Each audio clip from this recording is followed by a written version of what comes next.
Well, good morning, team. Chemistry coach coming at ya. We are under the umbrella of kinetics, the bane of all second semester general chemistry students. I always like to say if you can get past the kinetics chapter, it's not too bad. The thermo can get you a little bit, but if you can get past kinetics and get into equilibrium, second semester general chemistry is not too tough, right? And some people, if you like the mathematics and stuff, you love the kinetics.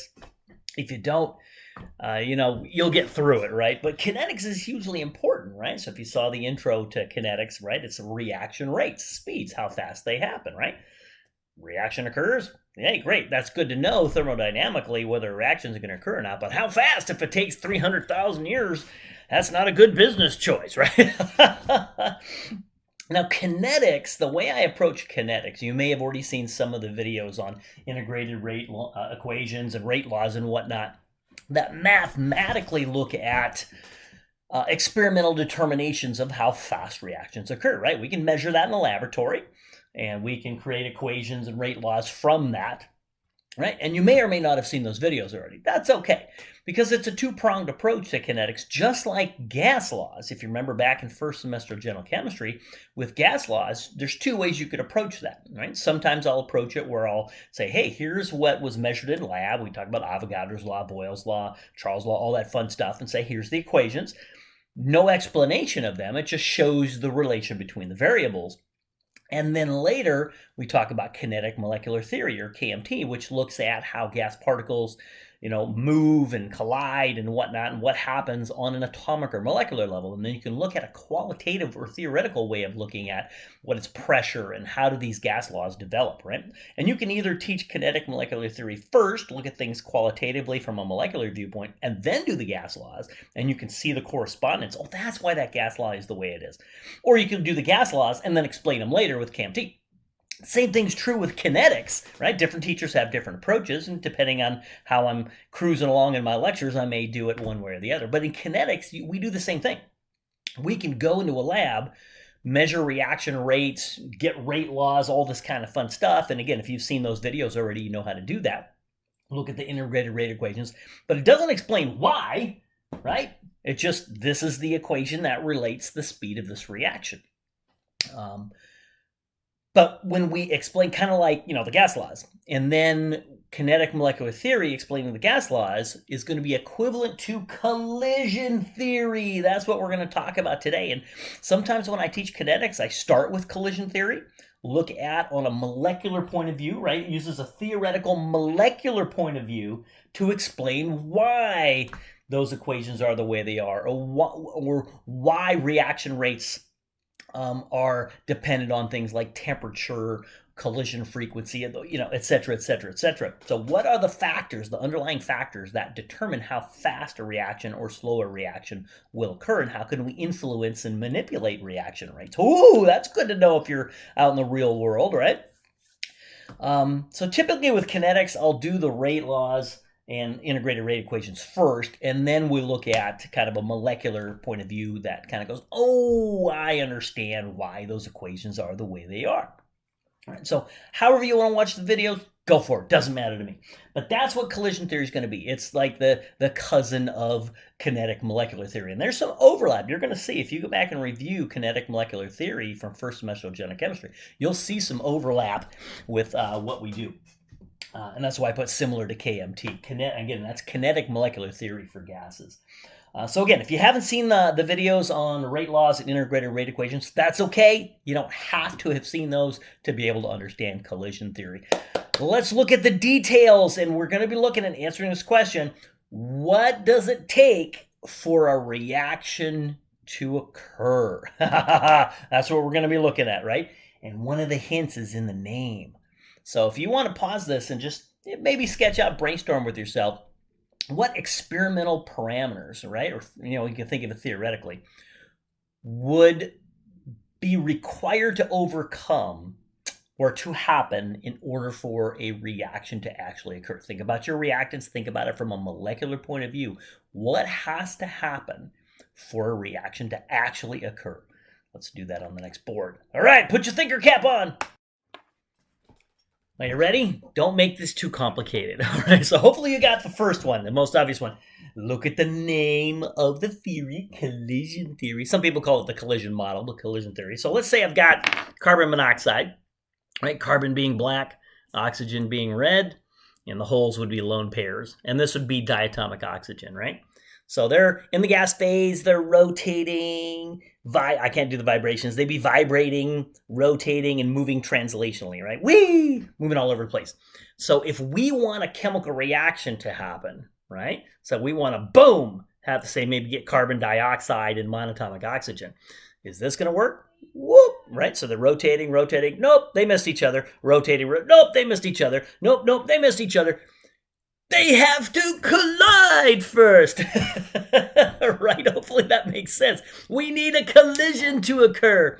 And then the factor from that determines reaction rates as kinetics is, are they colliding? Say we have, uncountable billions and trillions of these moving around, right? Are they hitting like this? Are they hitting like this? Right? What's the collision frequency? How fast? Because the odds of having a reaction kind of improve when they actually collide, because it's zero if they don't.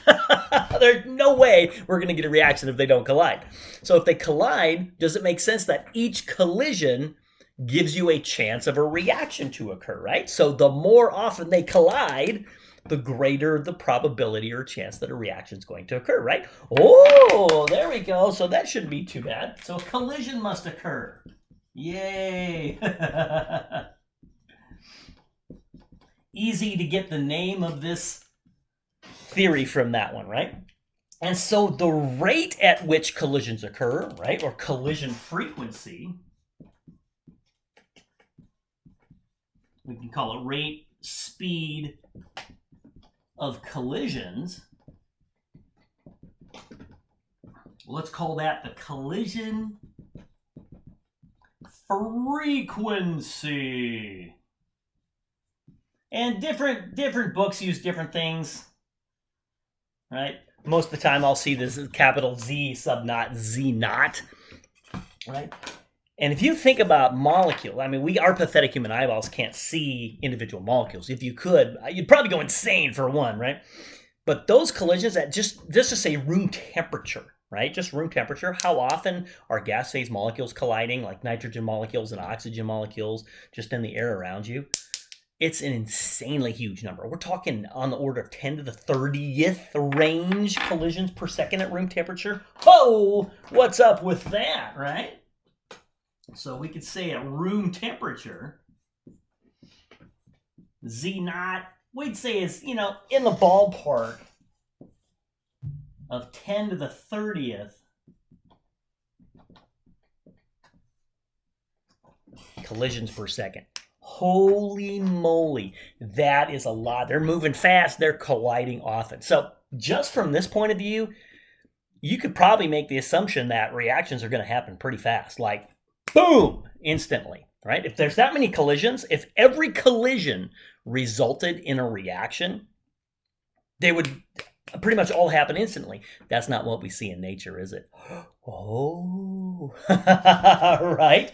We have other factors involved. So let's look at the second factor. Now, this is probably the most important one, because if you don't have a collision, all the other factors are irrelevant, right? So let's look at the other factors. Hopefully you came up with a few of them. Let's look at the next one. You ready? All right, so let's think about number 2 here. Now, in my examples, depending on my mood and my classes and whatnot, or who I'm talking to, I have the PG-13, the PG-13 analogy and the X-rated analogy. I don't think I can do the X-rated analogy here. Video, right? So let's say you just want to give somebody a hug. Oh, hug. I'm a hugger. I want to give you a hug. That's pretty hard to do. It's pretty hard to hug someone when you're standing back to back, right? Unless you're Mr. Fantastic or Plastic Man, right? Or Stretch Armstrong. I successfully ripped Stretch Armstrong's arm off. They said you could not rip his arm off. I managed to do it with my friend. I had my friend grab Stretch Armstrong back. This is when I was a kid. Probably early 70s, and I had him pin himself against the wall and hold it, and I grabbed the arm. I'm like, we have that thing stretched all the way across my bedroom, and finally it snapped off, and all this gooey, oozy, pussy stuff came out. So proud of myself.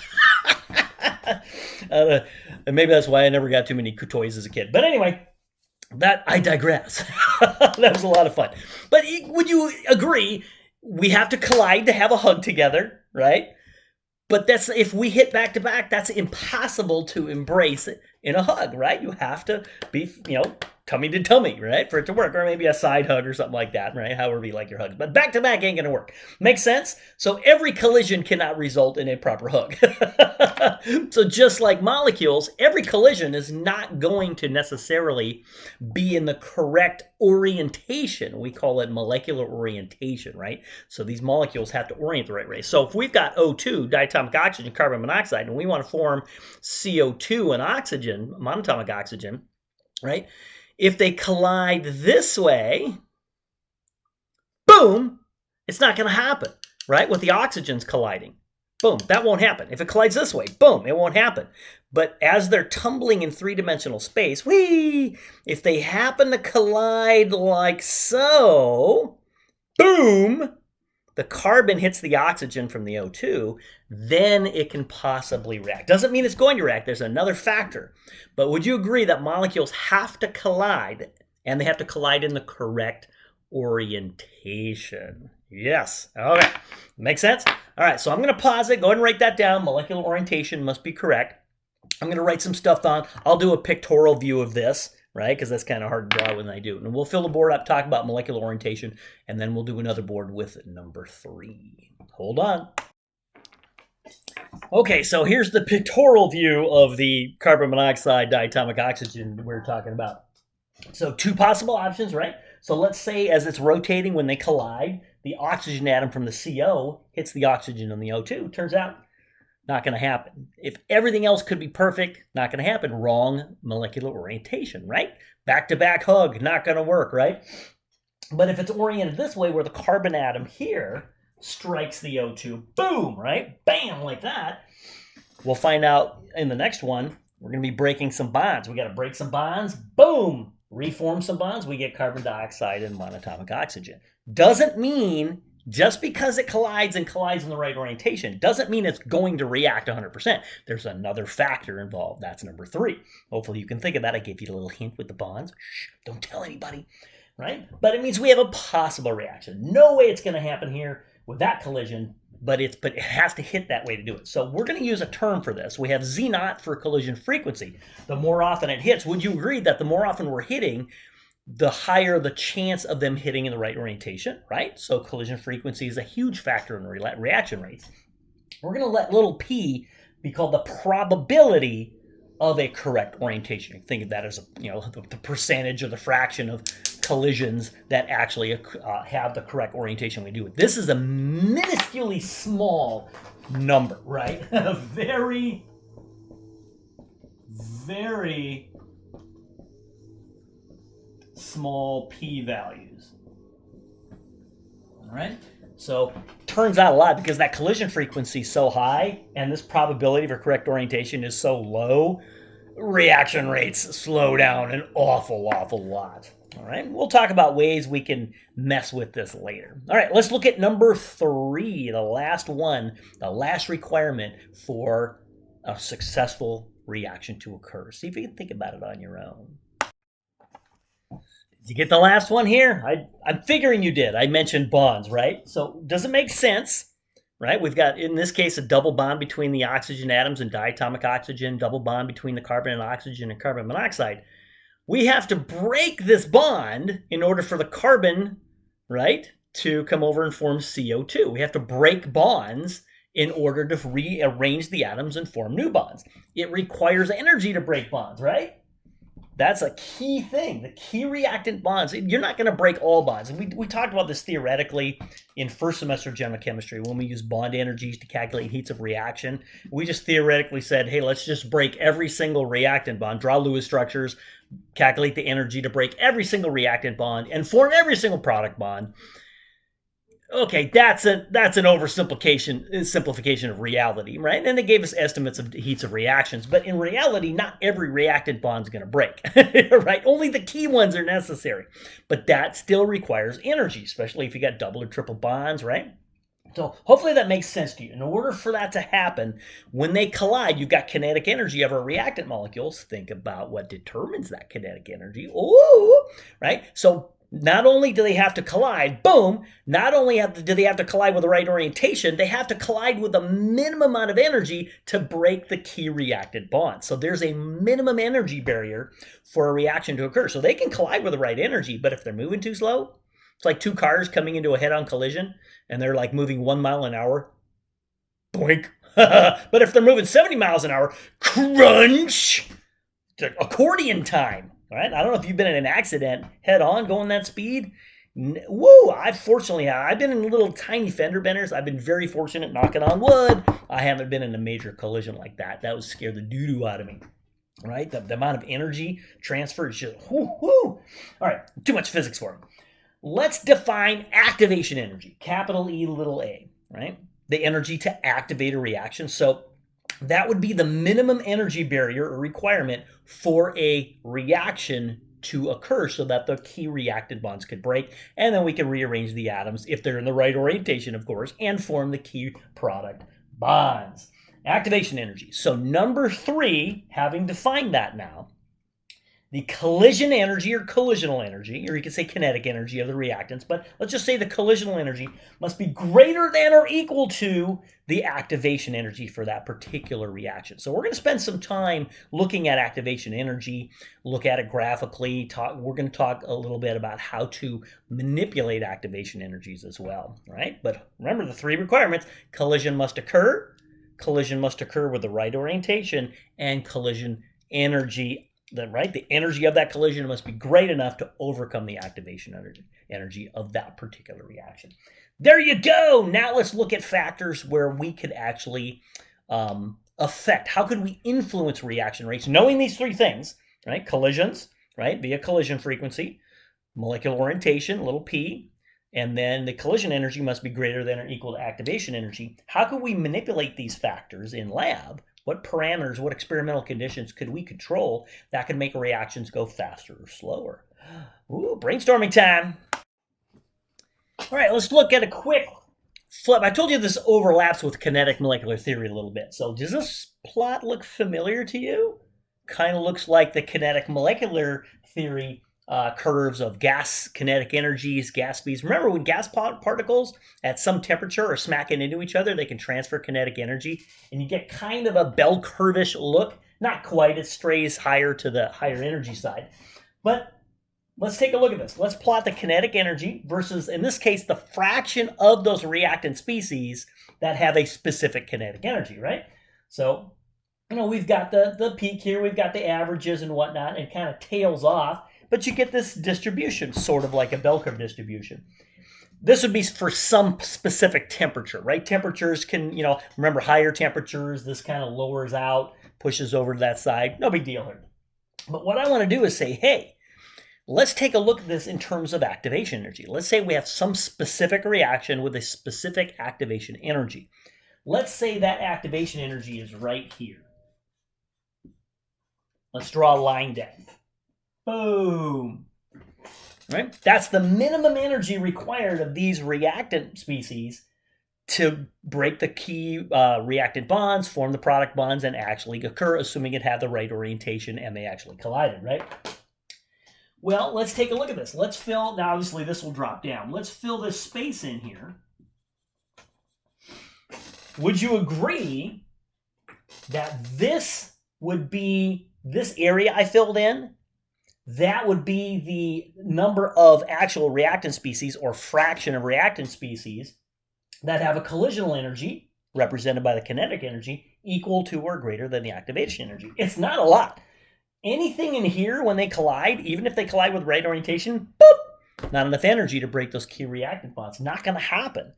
Only if the collision energy is way higher than this. And so it's a very small statistical distribution of that, right? And from KMT, I'm not going to go through it. That fraction right here, you can look at the trend is E. Let me get a color that works a little better. E to the negative EA over RT. I'm not going to derive that for you. But this fraction or percent. You can think of a percent or fraction of molecules with the collisional energy. So let's go fraction of reactant species. This will be a big term later when we talk about what's called the Arrhenius model for this. Okay, can you see how there's going to be an equation for this coming up? Right, we talked about collision frequency, Z naught, molecular orientation, P, and now we've got this e to the negative EA over RT term. Oh, you think we can put those all together and actually calculate reaction rates and stuff? Yay! So fraction of reactant species with collisional energy. Let's go collisional energy greater than or equal to activation energy. Right? And that represents that little shaded region. So I just wanted to relate that real quick. Sometimes I teach this, sometimes I don't. Just relates back to kinetic molecular theory. Blow some dust out of your brain and go, oh, I've seen that before. But you can see how that fraction is dependent on the activation energy, right? And see that little negative term? Oh, poo-poo on that. So the higher the activation energy, as the activation energy shifts out this way, there's going to be a smaller fraction, right? There's going to be fewer species that have the required collisional energy to overcome the activation energy, right? Because so it's in the numerator here, but you got the negative sign. R is just a universal gas constant, but you see how that's temperature dependent? Oh, because what happens when you increase the temperature? Boom, they hit harder. Oh, I just woke up my cat. I'm sorry, Paige. Sleeping so peacefully, right? Don't wake up a cat who's over 20. But do you see how that's in the denominator, though, right? So the bigger the temperature is, right, the smaller this gets, but it's negative, so it increases it, right? Hey, so what we find, if you increase the temperature, this whole curve shifts over, right? So if I increase the temperature, the curve, so this would be like lower temperature. And if I did a higher temperature curve, it would be more like this. Wow. Oh, do you see how that fraction would be bigger now? Makes sense graphically and numerically?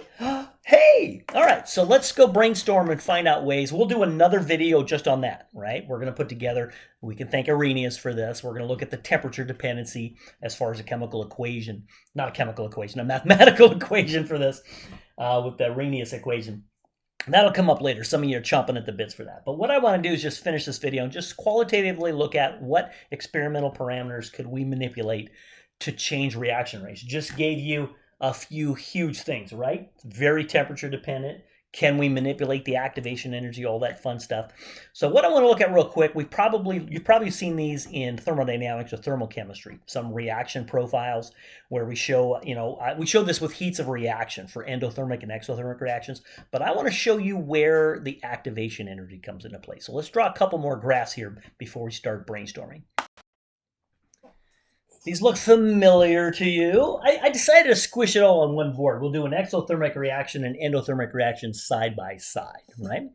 And that way I'm going to show you where the activation energy comes into play here. So you've probably seen these before in thermal chemistry. So let's label a few things here. So what I'm going to do is draw a dashed line. So let's take a look at the exothermic reaction part. You've got the reactants at some energy, right? Think of it as potential energy. The products are at some energy. Right? That's what makes it exo versus endo. So if it's exothermic, if the products are lower than the reactants, right? Smaller number minus bigger number gives you a negative value. That's exothermic, right? Endothermic, the products are higher than the reactants. Bigger number minus smaller number gives you a positive value. It's an uphill climb, right? Requires energy. So let's draw a vertical dashed line here. Like that. And like that. The difference between reactants and products, if you remember, is delta H reaction. That is your delta H reaction.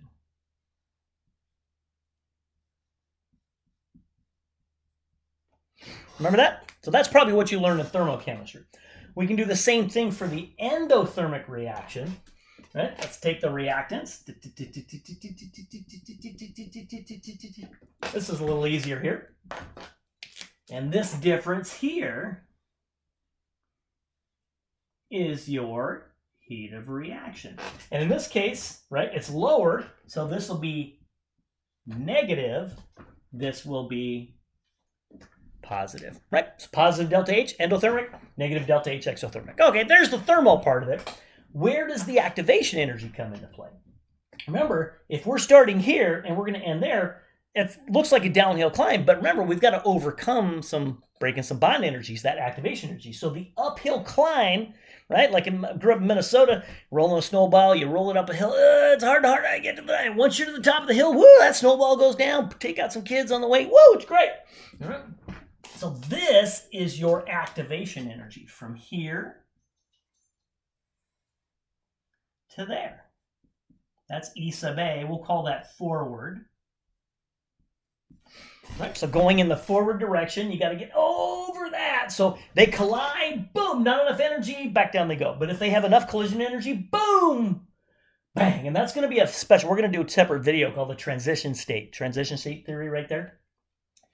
Now you could also, I'm not going to write it down, but if you're going in the reverse direction, starting here, that's a bigger hill to overcome. That would be the activation energy in the reverse direction. So if you take the forward activation energy plus the delta H, that's the activation energy in the reverse direction. Oh, hopefully that's fairly straightforward. Let's look at, it's kind of like what we're doing right here. Let's find the activation energy here. We're starting here, got that uphill climb.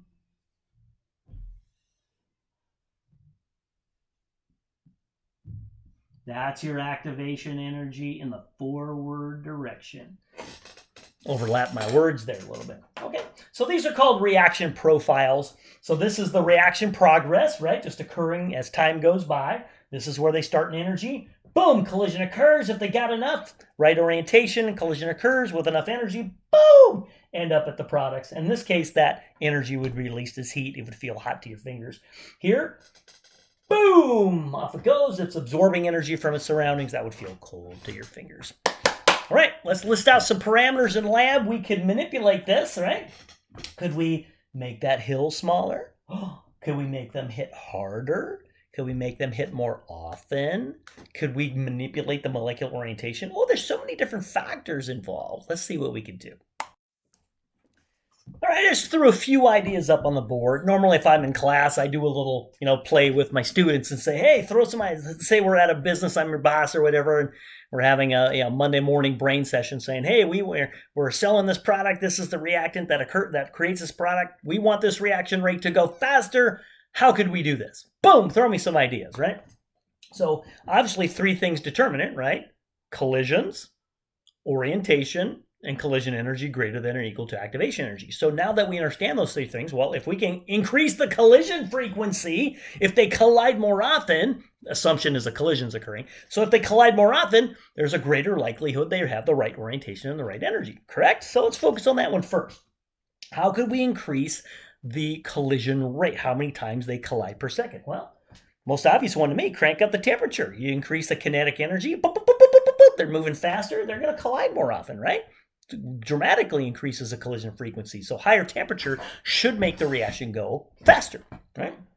Well, what if we had the same temperature, but if you increase the number of particles, right? If we increase, right, you put a bunch of people in a room and have them walk around and see how many times just they walk in a straight line till they bang into each other, kind of like gases we looked at. But if you double the number of people, they're going to collide more often in the same volume, right? Think of that as like, reactant density. How many reactant particles are in a particular region of space, right? So increase the concentration of the reactants. There's more particles, they're probably going to collide more often, regardless of how fast they're moving, right? More particles. In a similar vein, if they're gases, increase the pressure. That increases that particle density. They're going to collide more often, right? In KMT, they collide. If you increase the pressure, they're colliding with the surface of the container more often, increases the pressure. All right? If you got a solid, for example, so what if I have a solid like this? Only the outer atoms or molecules are exposed and can be attacked like by a gas, not the ones inside the bulk. But if I smash it up, break it up, oh my gosh, now there's more particles exposed. You increase the surface area. There are now more exposed particles of that solid. So you got to watch out. Some solids, if they're like in a fine dust or something, they can be very, very reactive because so many particles are exposed and capable of being collided with, right? Let's look at the other 2. Let's look at molecular orientation. Can we manipulate that? And collision energy and activation energy. And then we'll finish off the video. All right, we already mentioned this when we talked about collision energy. Remember that we did that graph that showed that shaded region that had the fraction of reactant molecules with a collision energy greater than the activation energy, e to the negative EA over RT.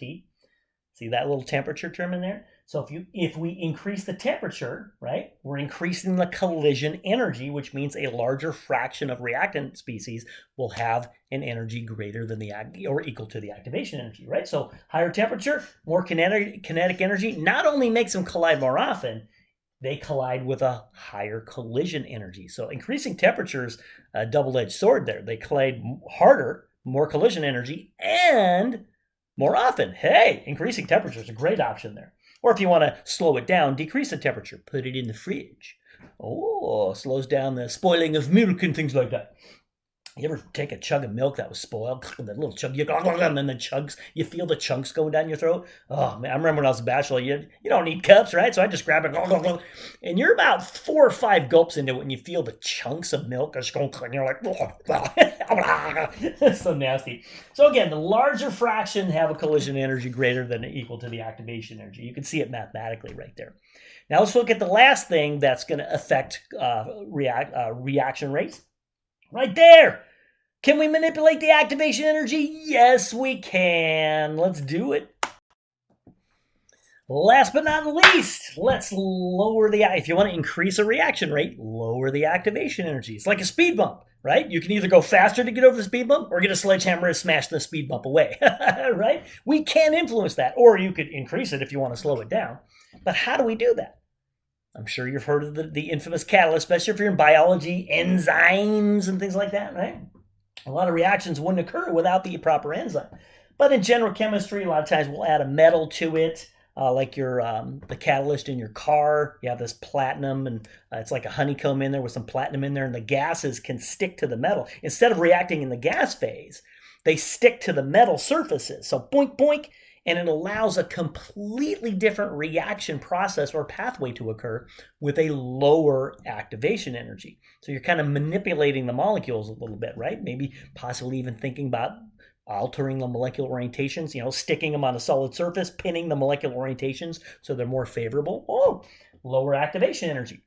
It's like, crossing a mountain. You want to get over a mountain, you can choose to go over the highest peak. That'd be exhausting, right? Or you can look and go, oh, there's a little pass through there. Let's take the lowest pass because I don't have to go up as high of an elevation, right? So it takes less energy to get over the mountain, especially if you're Tour de France in it or something like that. I hate bike riding. I'm a weenie that way. But I would want to go up the least, right? Which requires the least amount of energy. Let's go over the lowest pass, right? So think of a catalyst that way. It creates a totally different way for those molecules to interact, and it's a more favorable pathway, right? That has a lower energy, so you can literally lower the bump. Let me show you what that looks like. Let's do another reaction profile and do like a normal one with without a catalyst, and then with a catalyst, and I'll show you how that activation energy drops.